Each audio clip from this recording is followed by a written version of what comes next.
That time I was struggling for some sort of independence and some sort of recognition. For Marvin Gaye. À cette époque, je luttais pour une certaine indépendance et une certaine reconnaissance. Pour Marvin Gaye, la musique n'était pas seulement un art. C'était une âme. C'était de la chair et du sang. Un royaume où ne prenait pas la place de la prétention, du calcul ou de la théâtralité égocentrique. Et il s'exprimait très clairement, très authentiquement. Il y avait 5 personnes, 5 noms, aussi célèbres et acclamés soient-ils, que Marvin ne pouvait tout simplement pas tolérer. Diana Ross était l'une d'elles, la femme puissante, belle et glaciale qui avait un jour étouffé Marvin, étouffant sa créativité dans son propre studio d'enregistrement. Mais les 4 autres représentaient chacun une fracture profonde. L'un ne connaissait que le contrôle, l'autre ne cédait jamais la scène, une ombre que l'on croyait être un génie, mais qui était en réalité un carcan musical. Et une autre icône avec laquelle Marvin n'a jamais collaboré, simplement parce que s'il le faisait, il se perdrait. Il ne s'agit pas d'envie. C'est une vérité difficile à accepter dans un monde où l'ego peut détruire toute harmonie. Une liste inédite de fractures silencieuses et pourtant profondes.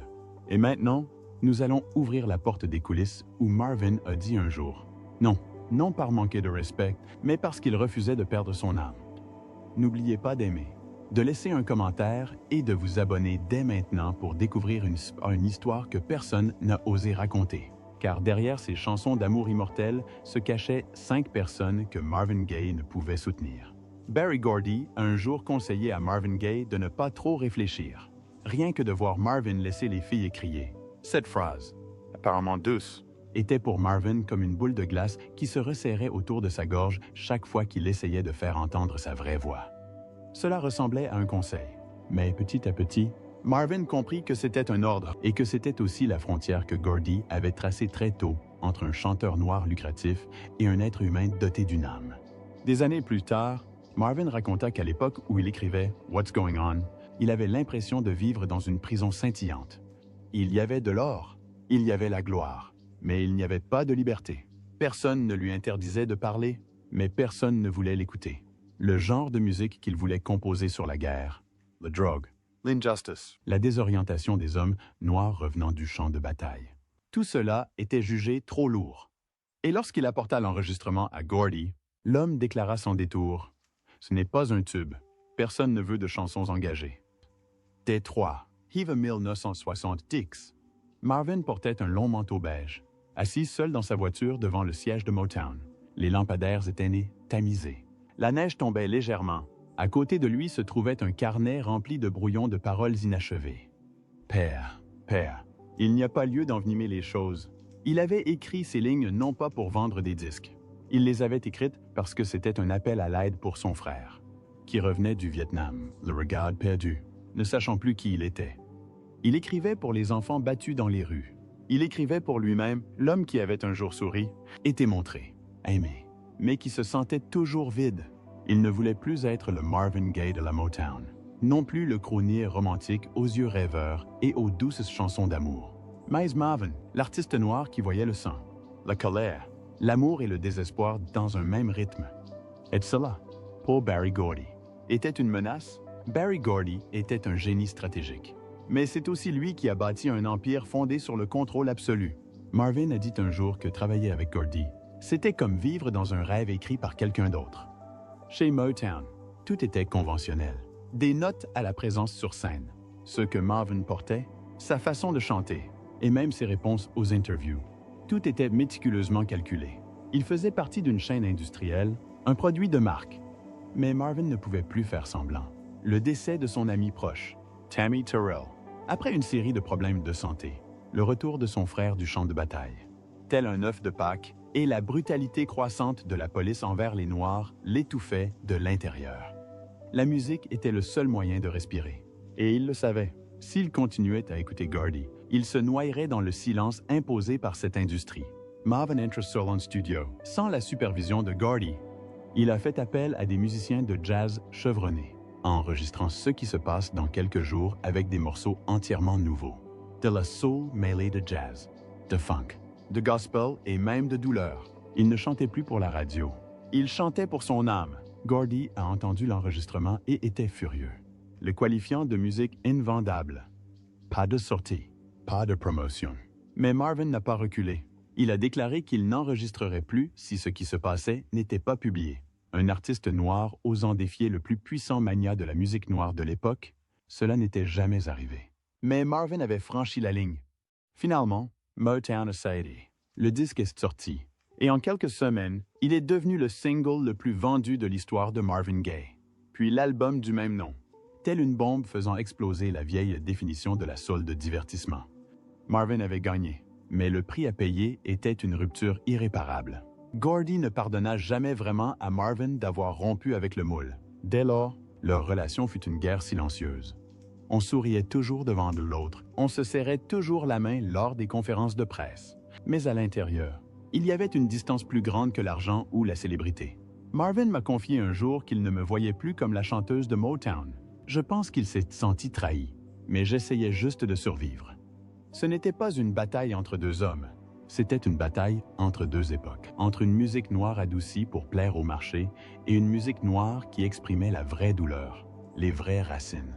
La vraie âme, entre des chansons d'amour sûr et des chansons qui osaient remettre en question l'Amérique elle-même. Marvin Gaye n'en voulait pas à Berry Gordy pour son pouvoir. Il en voulait au silence qui l'obligeait à garder, à la façon dont Gordy, qui partageait sa couleur de peau, ses origins, qui avait grandi étouffé par le système, lui avait tourné le dos, préférant le confort à la vérité. Pour beaucoup, ce n'était qu'un conflit entre patron et artiste. Mais pour Marvin, c'était une rupture, silencieuse et pourtant profonde, avec quelqu'un qui pensait avoir trouvé un foyer, pour finalement se rendre compte que ce lieu n'acceptait pas la part la plus authentique de lui-même. Pour la musique, il était prêt à perdre sa famille. Pour sa voix, il a choisi la solitude, et c'est peut-être le prix que tout artiste noir doit payer s'il veut. Chantèrent à plein poumon sans être taillés pour s'adapter aux oreilles des autres. Ils ne se regardèrent pas une seule fois. Ils chantèrent ensemble à travers une vitre insonorisée. Ce jour-là, le studio d'enregistrement à Los Angeles, se souvient l'ingénieur du son, était aussi froid qu'une chambre d'hôpital. Non pas à cause de la climatisation, mais à cause de l'atmosphère qui régnait entre les deux plus grandes figures de la Motown de l'époque, Diana Ross et Marvin Gaye. Il était assis dans un coin, les pieds posés sur une chaise, une cigarette allumée à la main. De l'autre côté, elle se tenait droite comme une statue, un casque sur la tête, les yeux rivés sur l'espace vide devant elle. Entre eux, une épaisse paroi de verre et un silence que personne n'osait effleurer. L'album Danton, Diana and Marvin a été orchestré par Berry Gordy comme un rêve Motown, deux des plus grandes stars du label. Chantant en duo, inauguré une nouvelle ère de soul pop. Mais derrière les micros, tout s'est vite transformé en un rêve discordant. Diana Ross était une personne disciplinée. Chaque enregistrement devait être précis, chaque ligne devait être parfaite, jusqu'à la moindre respiration. Elle avait été entraînée, ou plutôt programmée, pour maintenir une image publique irréprochable. En tant que femme noire dans une industrie contrôlée par des hommes blancs et noirs, elle n'avait d'autre choix que la perfection. Marvin, en revanche, après What's Going On, rejetait tous les schémas. Il enregistrait par inspiration. Certains jours, il était en retard. D'autres, il ne se présentait pas. D'autres encore, il entrait au studio avec rien d'autre qu'une herbe allumée à la main. Il chantait avec une émotion brute, authentique, sans retouche. Et cette liberté même rendait Diana folle.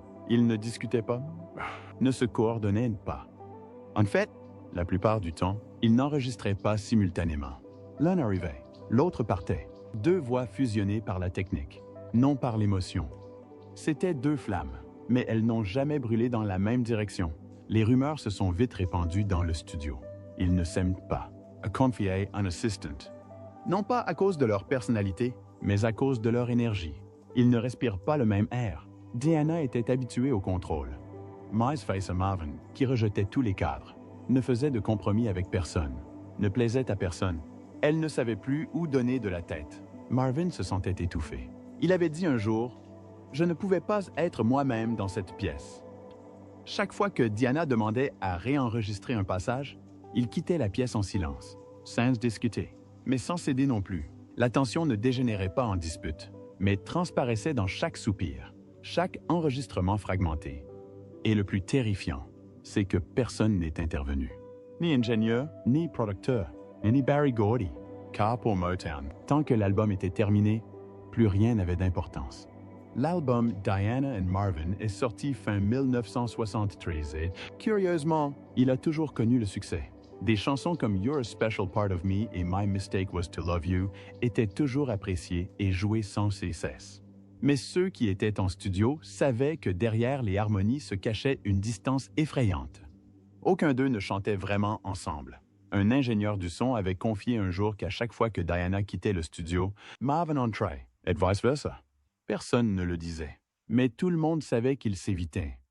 Ainsi, au lieu d'être une chanson d'amour vibrante, Diana et Marvin sont devenus une invention, une magnifique affiche d'un rêve Motown qui ne s'est jamais vraiment concrétisé.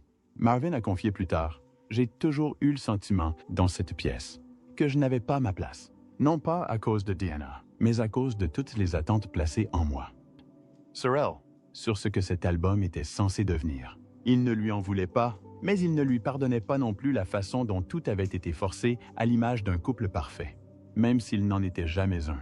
Quant à Diana, comme toujours, elle n'en a jamais parlé. Elle a évolué, elle a conservé son image. Mais ceux qui l'ont vraiment écouté chanter sur cet album ont trouvé sa voix pas vraiment aimante, pas vraiment joyeuse. Elle était sèche, maîtrisée et un tout petit peu lasse. Motown a un jour rêvé de reproduire le succès de Marvin et Tammy, ou de Diana et des Supremes. Mais ils avaient oublié une chose. Marvin et Diana n'étaient pas des versions identiques. Ils formaient deux mondes distincts, deux champs de bataille artistique, et les forcer à entrer dans le même moule ne créait que l'étouffement, et non l'harmonie.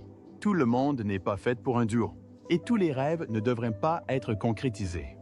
Parfois, les deux étoiles les plus brillantes ne peuvent briller dans le même ciel, car la lumière de l'une est l'ombre de l'autre. Et ainsi, ils poursuivirent leur route, chacun dans leur direction, sans animosité, sans regret. C'est juste que certains enregistrements ne sont pas faits pour être chantés ensemble, mais pour nous rappeler que l'espace artistique, comme l'amour, n'est pas toujours assez grand pour deux. Il n'y avait qu'un seul micro sur scène, et personne ne reculait. C'est ainsi que tout a commencé. Non pas par une vive dispute, ni par un coup de poing en coulisses, ni par un scandale choquant, simplement par un instant. Deux hommes, deux étoiles montantes, s'approchant du micro, sans qu'aucun ne cède. Marvin n'a jamais oublié cette époque. Il chantait comme si chaque concert était le dernier. Je le comprenais, mais s'il vous plaît, partagez le micro.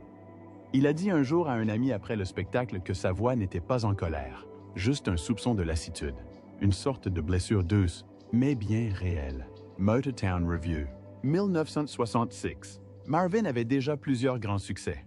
David Ruffin fut ensuite propulsé sur le devant de la scène avec My Girl, aux côtés de The Temptations. Tous deux étaient des icônes de la Motown, le label noir le plus important d'Amérique à l'époque. Mais ils étaient complètement différents. Marvin était un perfectionniste. Il maîtrisait sa respiration, chaque envolée vocale, chaque mouvement scénique. David était comme une tempête, chantant de tous ses poumons, de tout son sang et de toute la fougue de son cœur. Il ne s'arrêtait jamais. Il dansait, s'agenouillait, criait et captivait tous les regards. David en faisait toujours trop, non pas pour plaire au public, mais pour que tout le monde voie qu'il était supérieur à moi, a déclaré Marvin. Aucun appareil photo n'a capturé cette émotion, mais elle était visible sur le visage de tous les artistes de la tournée. Ils le savaient. Ces deux égos ne pouvaient pas partager un titre. Chez Motown, la question de savoir qui était le chanteur numéro 1 était toujours posée. Smokey était romantique. Levi Stubbs était féroce, mais David et Marvin formaient les deux opposés les plus redoutables. Et l'ironie, c'est qu'ils étaient souvent placés ensemble lors de performances, de spectacles et de projets. Au début, ils essayaient d'être amicaux, échangeaient des sourires polis et se tapotaient sur l'épaule. Mais en coulisses, ils ne mentaient pas. Un technicien a raconté qu'à chaque fois qu'ils s'apprêtaient à monter sur scène, l'air était glacial. Personne n'a contesté, mais on sentait l'aversion. C'était aussi clair que la bass de Ain't No Mountain High Enough. Un jour, à Detroit, Marvin est ouvert avec Ain't That Peculiar. Et le public s'est presque entièrement levé. Il avait l'impression de dominer la scène, mais juste au moment où il terminait sa performance. David est sorti, sans salutation, sans transition. Il a chanté Ain't Too Proud to Beg, comme pour étouffer toute trace de l'acte précédent. Marvin était stupéfait, non pas en vie, mais parce qu'il avait l'impression d'avoir été écarté, ignoré. Marvin et David venaient tous deux d'endroits oubliés. la pauvreté, la froideur des préjugés et l'atmosphère étouffante de l'Amérique blanche des années 60 les ont accablés dès l'enfance. Ils chantaient, non seulement pour être célèbres, mais aussi pour survivre. Ils devaient être les meilleurs. Sinon, ils n'auraient pas leur place à la radio, à la télé, ni au cœur de l'Amérique. Marvin a dit un jour, « Je ne combats pas David, je combats ce monde. Ce monde qui m'a dit un jour que quelqu'un comme moi ne réussirait jamais à la radio. » Miles David a aussi dit, « Ils ne se souviennent pas de mon nom. Ils disent juste celui qui a chanté « My Girl ». Je dois tout faire pour ne pas être oublié. Et c'était là le problème. Ils se ressemblaient plus qu'ils ne le pensaient, tous deux blessés, tous deux en manque, tous deux seuls au sommet. Mais à cause de cela, ils ne pouvaient pas s'aimer. En 1970, lors d'une répétition commune pour une émission de télévision, David eut près de 2 heures de retard. Marvin était prêt depuis longtemps. Il détestait le manque de respect, surtout de la part de ceux qu'il ne considérait pas comme des artistes vraiment attentionnistes. Quand David entra, avant qu'il puisse dire quoi que ce soit, Marvin s'exclama « Tu veux faire un solo maintenant ?» Sa voix était mi-blagueuse, mi-sarcastique. David sourit. Si je faisais un solo, au moins les gens ne s'endormiraient pas. Personne ne rit, personne ne dit plus rien. Mais cette froideur était pire qu'un couteau de poing. À partir de ce jour, ils ne partagèrent plus jamais une table, ni une salle de coulisses, ne se parlèrent plus en dehors des interactions obligatoires. Leur camaraderie professionnelle, ou toute bonne volonté, s'éteignit dans un silence prolongé. En 1991, David Ruffin décède.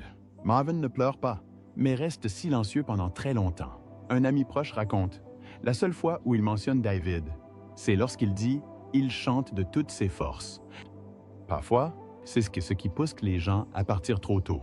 Marvin savait qu'ils ne pouvaient pas être amis, mais ils ne pouvaient pas non plus être ennemis.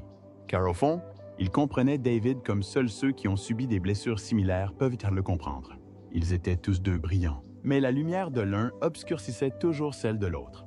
Ce n'était pas leur faute, mais celle d'un monde qui ne laissait résonner qu'une seule voix noire à la fois, une industrie fondée sur la comparaison, l'élimination et une concurrence féroce. S'ils étaient nés dans un contexte différent où les artistes noirs n'avaient pas besoin de crier si fort pour se faire entendre, ils auraient peut-être pu être alliés, mais chez Motown, les projecteurs n'étaient braqués que sur l'un d'eux. L'autre devait toujours se réfugier dans l'ombre. Marvin l'avait parfaitement compris, et il ne pardonnait jamais, ni ne blâmait personne. Il aurait juste souhaité, ne serait-ce qu'une fois, que David lui donne le micro et qu'ils chantent ensemble. Comme des personnes partageant la même douleur, Marvin Gaye détestait être sermonné, surtout par quelqu'un comme Norman Whitfield, qui n'arrêtait pas de s'étendre sur la structure des tubes, l'harmonie en studio et la recette du succès de la Motown. Marvin n'avait pas besoin de formule, il avait besoin de liberté. Et c'est pourquoi ces deux hommes, l'un génie de la production, l'autre génie de la performance, n'ont finalement pas pu travailler ensemble, non pas par manque de respect mutuel, mais parce qu'aucun des deux ne cédait. Whitfield pensait que Marvin rêvait. Marvin pensait que Whitfield étouffait ses émotions. Ils se regardaient comme deux fils électriques aux charges opposées. Plus ils approchaient, plus les étincelles jaillissaient. « Marvin, écoute-moi. » Cette phrase familière donnait envie à Marvin de se lever et de quitter le studio. Norman Whitfield n'était pas un individu ordinaire. Il fut à l'origine du renouveau des Temptations, celui qui transforma le groupe vocal romantique en guerrier psychédélique avec Papa Was a Rolling Stone, Ball of Confusion at Cloud 9. Il rendit la soul plus profonde, plus sombre et plus multiforme que jamais. Mais il n'avait pas compris une chose. Marvin n'était pas une enceinte qu'il pouvait brancher et contrôler. Lors d'une réunion début 1970, Whitfield plaça une démo sur l'appareil et déclara « Ce sera ton prochain grand succès ». Influencé par le rock, la basse superposée, un refrain hypnotique. Croyez-moi, c'est un succès. Marvin resta assis, les bras croisés. Il écouta sans rien dire. Puis il dit doucement « Je n'y vois rien, pas d'âme ». Norman était furieux. « Tu ne vois pas que je te prépare le chemin pour aller de l'avant? Veux-tu détruire tout ce que nous avons construit ?» Marvin s'arrête, un sourire à rendre fou. Froid, dur, et pourtant plus dur que la pierre. Je n'ai besoin de personne pour me préparer le chemin. Je trace la mienne. À partir de ce moment-là, ils ne se sont plus assis à la même table. Ils ont communiqué par intermédiaire. Enregistrements inachevés. Idées abandonnées. Aucun des deux ne voulait céder. L'un exigeait de moderniser la Motown par la musique. L'autre exigeait d'humaniser l'émotion par les paroles. Ils me traitaient comme un enfant. Marvin a dit cela à son ami proche, après une vive dispute au Studio 3 de Hitsville, à Détroit. Il pensait être le seul à savoir faire de la musique. J'ai dit que je voulais des sons d'ambiance, enregistrer des voix de la rue, chanteur comme si je parlais. Il s'est moqué de moi, m'a dit que je perdais contact avec la réalité. La réalité de qui? A lâché Marvin. Je vise ma réalité. Dans un monde où un homme noir ignore quand il mourra à cause de la police. Je chante à ce sujet, et il réfléchit comme s'il dessinait un graphique de vente. Whitfield n'était pas insensible. Il était tout simplement trop obsédé par la réussite. Il a dû se battre pour gagner la confiance de Berry Gordy. Il a dû prouver qu'il n'était pas qu'un producteur à l'oreille fine. Il voulait que chaque chanson sortie soit une chance d'atteindre les hit parades. Quant à Marvin, les hit parades ne l'intéressaient plus après la mort de son cousin au Vietnam. Pas après avoir été témoin de violence, de discrimination et de la corruption du gouvernement. Il ne pouvait pas chanter l'amour quand il y avait des coups de feu dehors. Puis vint la question, que se passe-t-il? Marvin a autoproduit, auto-arrangé, laissant de côté toutes les formules de Motown. Whitfield entendit la démo et n'en crut pas ses oreilles, non pas parce qu'elle était mauvaise, mais parce qu'elle brisait tout ce en quoi il avait toujours cru. Tu chantes comme si tu priais, dit-il. My compliment, me sarcasm. Parce que je prie, répondit Marvin. Et cette chanson n'est pas pour la radio, elle est pour ceux qui souffrent. Whitfield se détourna, sans rien ajouter. Motown a failli ne pas sortir What's Going On. Berry Gordy l'a qualifié de chanson la plus ridicule que j'ai jamais entendue. Whitfield n'a pas contesté cette affirmation. Peut-être qu'au fond de lui, il ressentait un pincement au cœur, savoir que Marvin avait fait ce qu'il avait toujours voulu faire, briser la Motown de l'intérieur. Mais Marvin a agi par instinct. Quant à Whitfield, il lui fallait encore un plan. Lorsque l'album sortit et connut un succès monumental, le monde entier porta un regard différent sur Motown. Et Whitfield, pour la première fois de sa vie, eut le sentiment d'avoir été surpassé non pas par un autre label, mais par son ancien collaborateur. Un jour, lors d'une petite soirée à Hollywood, Marvin et Whitfield se sont assis par hasard l'un à côté de l'autre. Aucun des deux n'a parlé en premier.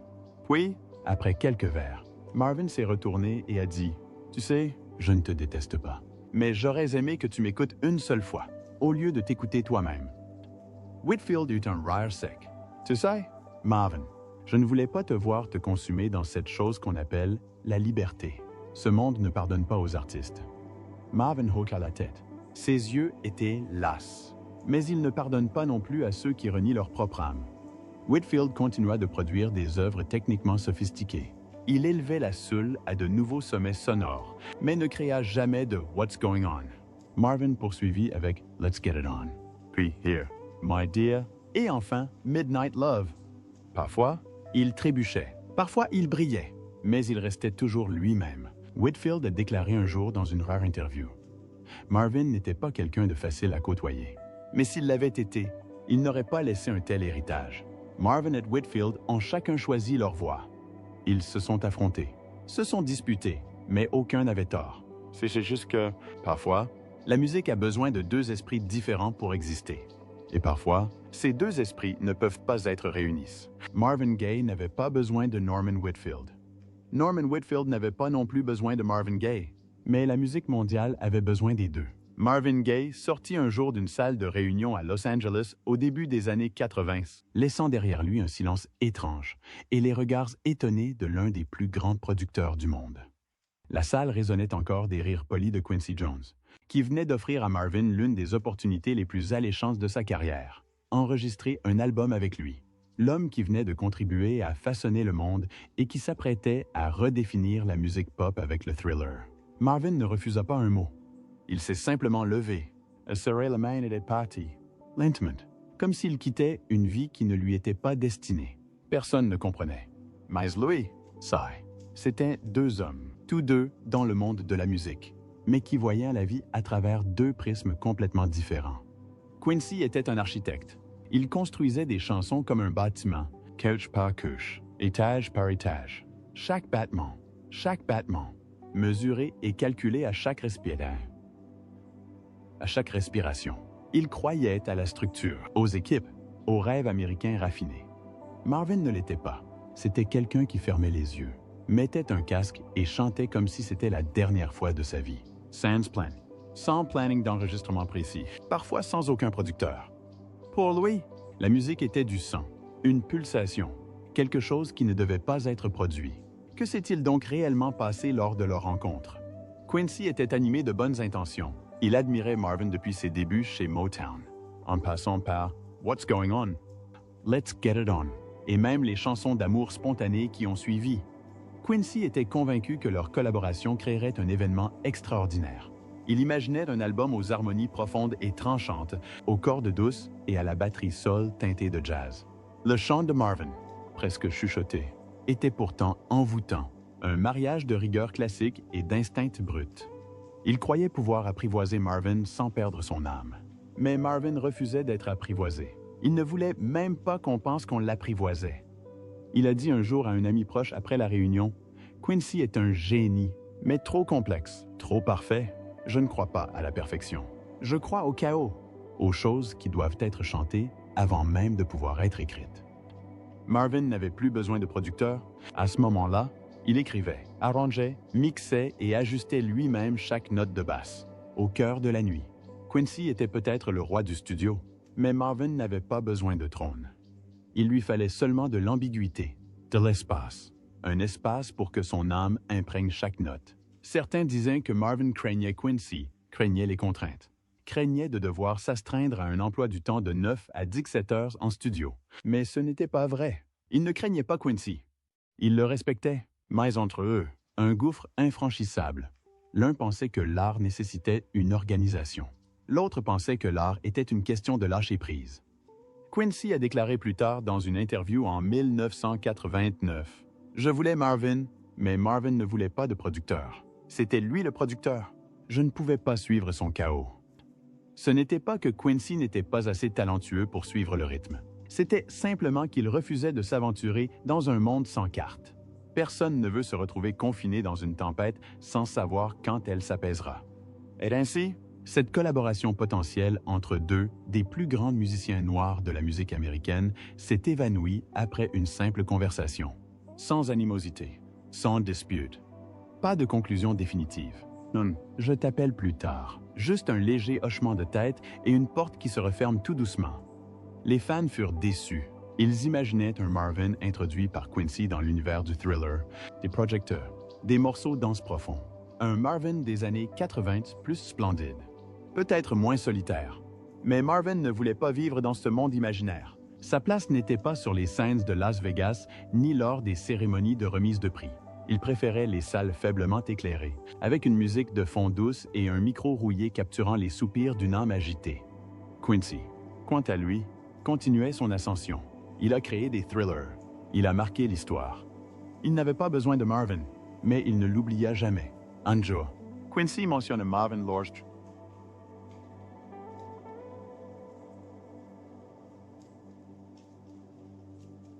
Petite fête. Il était le plus beau fantôme que la musique ait jamais connu. Un fantôme insaisissable, insaisissable, inépuisable. Je ne l'écoutais que lorsqu'il parlait par une nuit pluvieuse. À la mort de Marvin en 1984, Quincy envoya une couronne de fleurs blanches à ses funérailles. Sans nom, juste un petit mot, quelques lignes brèves. Il n'y avait rien de mal dans ta façon d'entendre le monde. Et voilà, pas d'album de Quincy Marvin, pas de démos divulguées. Pas d'images tournées en studio. Aucun rêve partagé ne s'est concrétisé ici. Un artiste ne s'est concrétisé. Juste assez pour que les gens continuent à rêver éternellement. Marvin Gaye n'a jamais été un artiste décontracté. Il ne s'est pas cantonné au cadre de la Motown. Il ne s'est plié à aucun système, aussi glamour soit-il. Pour Marvin, la musique n'était pas un produit nécessitant une bonne gestion, mais une voix qui devait vivre avec authenticité. C'est peut-être pour cela qu'il s'est heurté à presque toutes les figures majeures de son époque. De Diana Ross, la diva qui exigeait toujours le contrôle, à David Ruffin, qui refusait de partager le micro, à Norman Whitfield, le producteur trop friand de formules toutes faites, et même à Quincy Jones, dont Marvin n'a jamais cru qu'il comprenait vraiment son cœur. Ces conflits, à première vue, ressemblaient à de l'égoïsme artistique, mais au fond, ils relevaient d'une lutte acharnée entre une âme noire aspirant à l'art, liberté et une industrie cherchant constamment à la contrôler et à la catégoriser. Marvin n'était pas quelqu'un qui cherchait les ennuis. Il refusait simplement de vivre dans le mensonge. Son plus grand succès ne résidait pas dans ses collaborations, mais dans celle-ci. Il osait dire non même aux personnes les plus puissantes et les plus célèbres. Et parfois, ce non créait une musique qui faisait taire le monde entier. Si cette vidéo vous a touché, aimez-la. Partagez vos impressions dans les commentaires et abonnez-vous à la chaîne pour découvrir d'autres chapitres inédits de légendes de la musique.